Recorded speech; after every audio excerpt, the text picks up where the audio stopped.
Bonjour à tous, aujourd'hui je viens vous partager une clé de la philosophie du yoga, vraiment une perle de sagesse euh, qui mène à la voie du bonheur intérieur vraiment. Et la philosophie du yoga, elle nous donne plein de perles de sagesse et celle qu'on voit en ce moment en cours de yoga cette semaine, c'est Santosha. Donc Santosha en français, on va le traduire par le contentement. Et dans la philosophie du yoga, dans le texte, on nous dit du contentement vient un bonheur inégalé.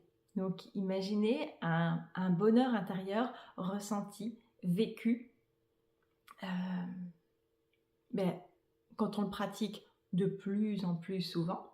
Et puis jusqu'à un moment où ce bonheur intérieur s'installe et ne nous quitte plus. Alors j'avais envie de vous en parler un petit peu de ce contentement. Ce contentement, il ne s'agit pas de se contenter de ce qu'on a.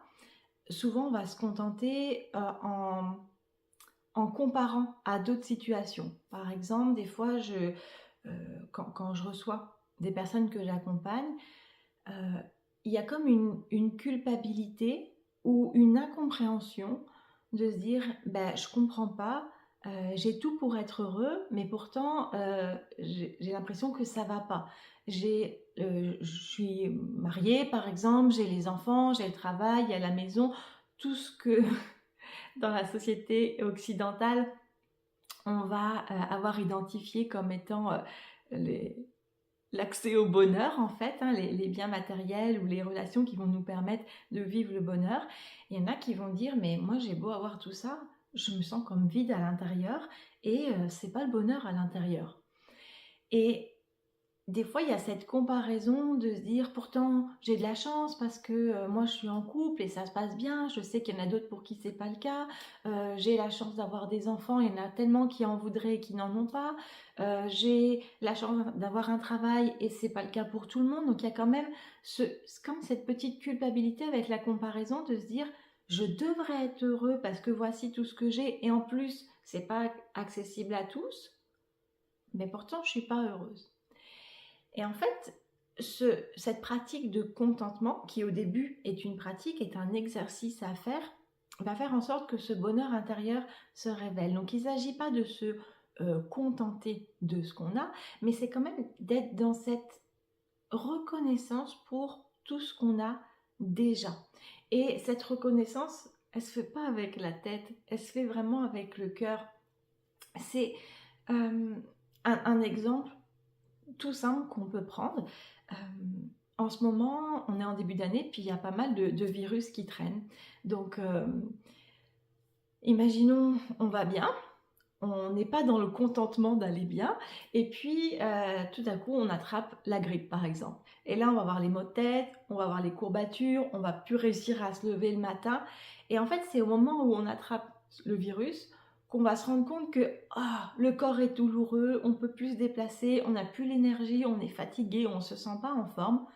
Et là, on va se dire quand j'avais pas la grippe, c'était bien.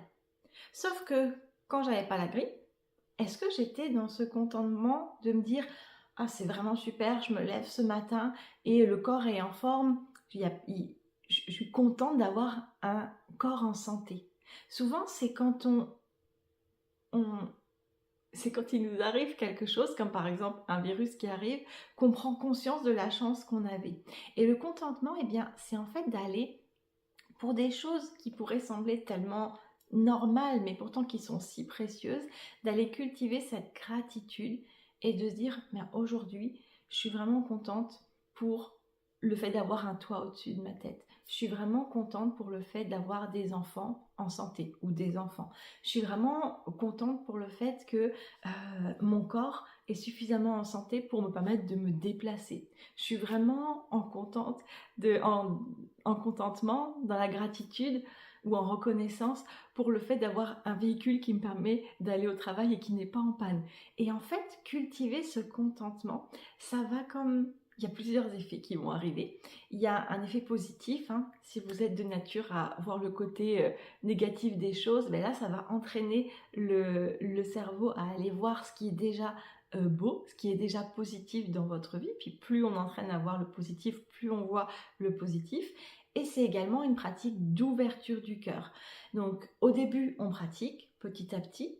Puis comme il y a l'habitude d'aller voir le négatif, ou comme il y a l'habitude de pas forcément être dans la gratitude pour tout ce qu'on a déjà et qui est déjà très précieux, ça va peut-être revenir au galop, on va peut-être reperdre cette habitude un petit peu il va y avoir des moments en fait où on va être dans la gratitude pour ce qu'on a, et puis après on va retomber dans la négativité. Ah non, mais je me rappelle que j'ai de la chance de ceci, cela, et puis après ça retombe.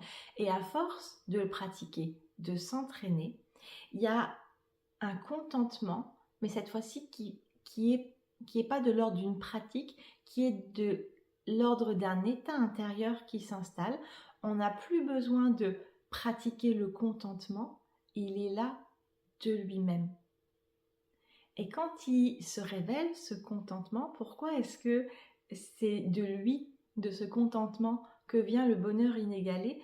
C'est qu'il n'y a plus de recherche extérieure d'aller obtenir la nouvelle voiture qui ceci, cela, d'aller obtenir le nouveau travail, d'aller faire le voyage, d'aller faire le shopping qui, avant, était peut-être nos façons d'obtenir une part de bonheur.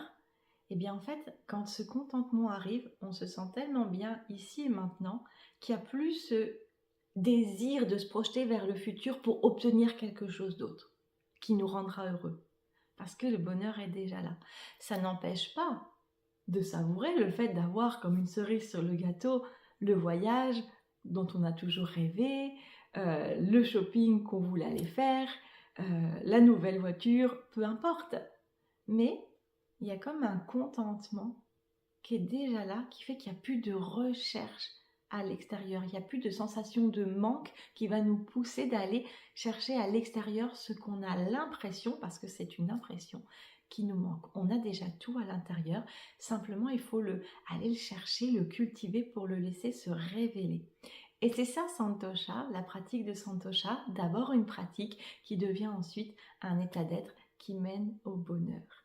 Alors c'est ce que je vous souhaite à tous vraiment, d'accéder à ce bonheur intérieur qui est là à l'intérieur de chacun d'entre nous. Je vous retrouve dans une prochaine vidéo. Namasté.